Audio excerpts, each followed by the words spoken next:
Mamlakatimizda yurtboshimiz rahnamoligida barcha sohalarda amalga oshirilayotgan islohotlarning tub mohiyati va maqsadi inson hayoti, uning turmush darajasini yaxshilash, farovonligini oshirish, salomatligini asrash, malakali tibbiy xizmat ko'rsatish, bir so'z bilan aytganda inson manfaatlarini muhofazalashdan iboratdir. O'zbekiston Respublikasi Konstitutsiyasi qabul qilinganligining 33 yilligi bayrami arafasida Jizzax shahar tibbiyot birlashmasi tarkibidagi ona va bola salomatligiga xizmat qiluvchi muhim tibbiyot maskani akusherlik kompleksi yangi binosi ochilish marosimi bo'lib o'tdi. Tantanali tadbirga shahrimizdagi tibbiyot xodimlari, mahalla faollari, soha faxriylari hamda keng jamoatchilik vakillari taklif etildi. Tadbir avvalida Jizzax shahar hokimi Komil Xolmurodov so'zga chiqib, yurtimizda sog'liqni saqlash tizimida olib borilayotgan ishlar xususida to'xtalib, barchani bugungi shodiyona bilan samimiy muborakbod etdi. Yangi obyektimiz iloyim mana shu xalqimizga yaxshi xizmat qilsin, mana shu yerdan yaxshi mutaxassislar yetishsin. Mana bu yaqin tarixda biladigan oqsoqollarimiz ham o'tiribdi bu yerda. Sohani fidoyilari, bular juda ham yaxshi biladi. Qanday bo'lgan edi-yu, qanday bo'ldi degan nuqtai nazardan agar to'xtaydigan bo'lsak, biz yaxshi natijalarga erishyapmiz. Dunyoda qaysidir davlatda ocharchilik yoki urush yoki boshqa bir qanaqadir tibbiy ofatlar ketadigan bir vaqtda biz sizlar bilan yangi komplekslar, to'ylar qilyapmiz. Yangi loyihalar ustida ishlayapmiz. Xalqimizni farovonligi yo'lida mehnat qilyapmiz, harakat qilyapmiz. Barchalaringni bugungi yangi koshona bilan, yangi kompleks bilan tabriklaymiz. Mana shu kompleksda o'ylaymanki, xalqimizni eng bir buyuk, eng sog'lom, eng mana shu xalqimizni dardiga darmon bo'ladigan farzandlar yetishib chiqadi. Yangi O'zbekistonda kelajagi mana shu yerdan boshlanadi degan umiddamiz. Katta rahmat, salom alaykum. Shundan so'ng tantanali ochilish marosimida so'z olganlar ham ayni kunda shahrimizda ona va bola salomatligi yo'lida olib borilayotgan ishlar e'tiborga molik ekanligi borasida ta'kidlab, ushbu kompleksda faoliyat olib borayotgan oq xalat soqib va sohibalarga mustahkam sog'lik va ishlarda omadlar tilashdi. Shundan so'ng ramziy bog'ich qilib, barcha yig'ilganlar akusherlik kompleksida yaratilgan shart-sharoitlar bilan yaqindan tanishdilar. Ma'lumot o'rnida aytish joiz, shartnoma qiymati 9 milliard 734 million so'mdan ortiq mablag'ni tashkil qiluvchi ushbu obyektga Jizzax viloyat hokimligi, yagona buyurtmachi xizmati, unitar korxonasi, davlat xizmati buyurtmachi Antexnas mas'uliyat cheklangan jamiyat pudrat tashkiloti hisoblanadi. Qurilish-montaj ishlari binoning asosiy qismi, kommunikatsiya tizimlari, muolaja tug'ruq bloklari, neonatal bo'limlar, laboratoriya hamda tashxis qo'yish xonalari to'liq xalqaro standartlarga mos ravishda zamonaviy ventilyatsiya, sterilizatsiya, yoritish, xavfsizlik va sanitariya tizimlari o'rnatilgan. Ushbu zamonaviy tug'ruq kompleksi Jizzax shahrida sifatli tibbiy xizmatning yanada rivojlanishiga munosib hissa qo'shishiga ishonamiz. Shifokorlarimiz uchun juda ham mamnuniyatli, shukronali kun. Mana shahar akusherlik kompleksimizni bo'limlari, homiladorlar patologiyasi bo'limi va ginekologiya, laboratoriya bo'limlari ochilib, ishlatilishga topshirildi. Bizlar xodimlar juda ham prezidentimizdan hammamiz minnatdormiz. Mana shunday 2 etajli hamma talablarga javob beradigan, hamma bemorlarga qarashga sharoitlari bor. Shukronali bilan ishlaymiz. Bor mehnatimizni xalqimizdan ayamaslikka va'da beramiz.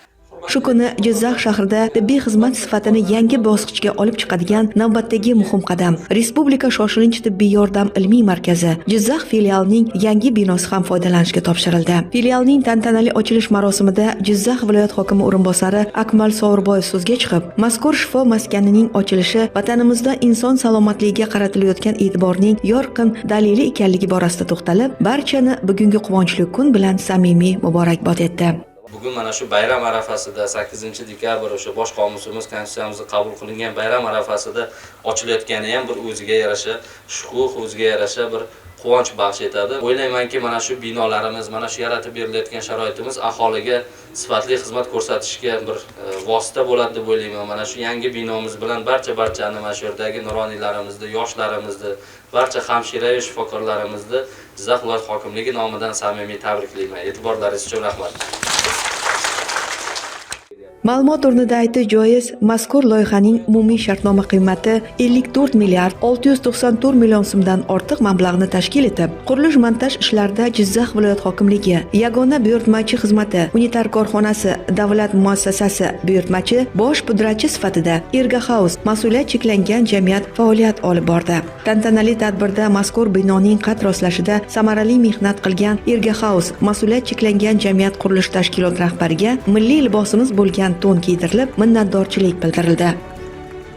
So'ngra tantanali ravishda ramziy tasma qirqilib, barcha yig'ilganlar markazda yaratilgan shart-sharoitlar bilan yaqindan tanishdilar. Aytish joiz, yangi barpo etilgan 4 qavatli mazkur bino bugungi zamon talablari asosida jihozlandi. Yuqori aniqlikdagi diagnostika uskunalari, shoshilinch operatsion bloklar, reanimatsiya va intensiv terapiya bo'limlari, toza havo tizimlari, bemorlar harakati uchun xavfsiz va qulay transport tizimlari bilan ta'minlandi. Bu yangilanishlar nafaqat shifokorlar uchun ish samaradorligini oshiradi, balki eng muhimi Jizzax aholisi uchun o'z vaqtida sifatli va professional tibbiy yordamni ta'minlaydi. Shu kabi yirik infratuzilmaviy o'zgarishlar albatta vatanimizda inson salomatligiga qaratilayotgan oliy e'tiborning yorqin dalilidir. Yangi filialning ishga tushirilishi xalqimiz uchun katta qulaylik, shifokorlar uchun esa mas'uliyat va yangi imkoniyatlar eshigini ochadi. Kelgusida bu maskan yuzlab insonlarning hayotini saqlab qoladi, minglab yuraklarga umid baxsh etadigan muborak dargoh bo'lib xizmat qiladi. Men shu dargohda tibbiyot sohasida 58 yildan beri ishlab kelaman. Davlatimiz tomonidan tibbiyotga juda katta ahamiyat berib kelyapti, lekin keyingi yillarda buning salmog'i juda oshdi, yuqori. Zamonaviy tibbiy uskunalar bilan, kadrlarimiz chet davlatlarda o'qib kelganlari bilan, ish sharoitimiz yaxshilangani bilan juda katta e'tibor beryapti. Ish sharoitimiz juda yaxshilab berdi. Maoshimizni vaqtida olib turibmiz, biz faqat ishlashimiz kerak. Bugungi kunda faqat ishlashimiz kerak. Xalqimizning sog'ligi uchun mehnat qilishimiz kerak. Buning uchun bizda kadrlar salohiyati yetarli.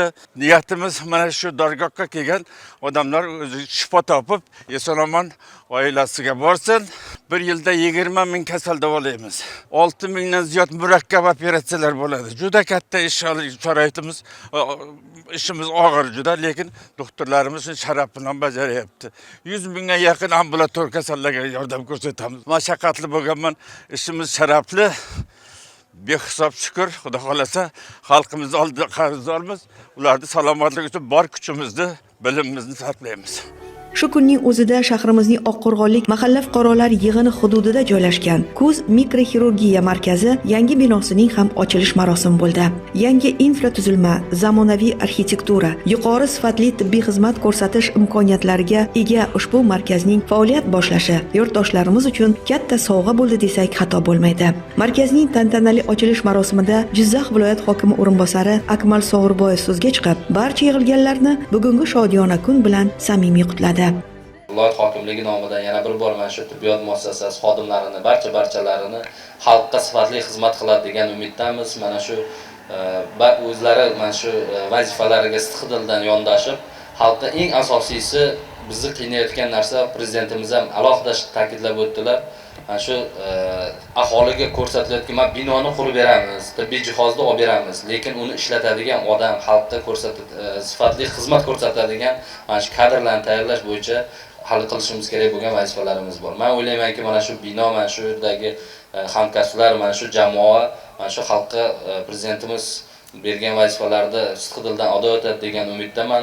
Yana bir bor mana shu jamoaga yangi binolar muborak bo'lsin. Shuningdek, tadbirda so'z olganlar ham yurtimizda kundan kunga sog'liqni saqlash tizimi takomillashtirilib borilayotganligi xususida ta'kidlab, mazkur markaz ko'p yillar insonlar salomatligi yo'lida xizmat qilishligiga tilak bildirdilar. Shundan so'ng ramziy tasma qirqilib, barcha mehmonlar markazda yaratilgan shart-sharoitlar bilan yaqindan tanishdilar. Shifoxonamiz hamma sharoitlarga ega. Tibbiy jihozlar yangi keldi.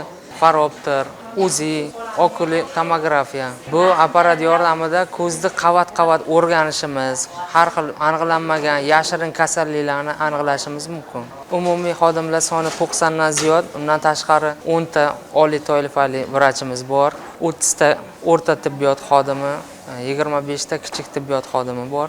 Avvalgi eski binomizda eski tibbiy jihozlarimiz bilan biz haftasiga 10 ta, 13 ta operatsiya qilardik.